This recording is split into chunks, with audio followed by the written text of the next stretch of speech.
पवन सिंह ने फिर से कर दिया ऐसा पोस्ट कि सोशल मीडिया पे हो गया है बवाल।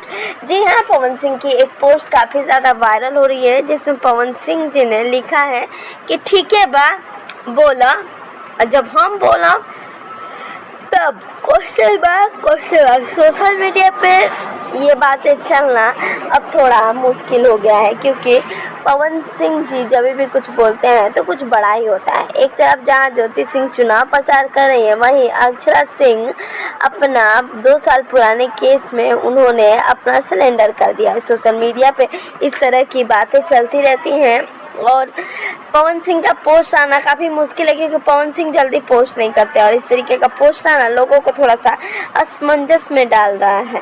वैसे आपको क्या लगता है कि तेज प्रताप के लिए पवन सिंह जी ने पोस्ट किया है या अक्षरा सिंह के लिए या ज्योति सिंह के? आपको लिए क्या लगता है, हमें कमेंट करके आप ज़रूर बताएं।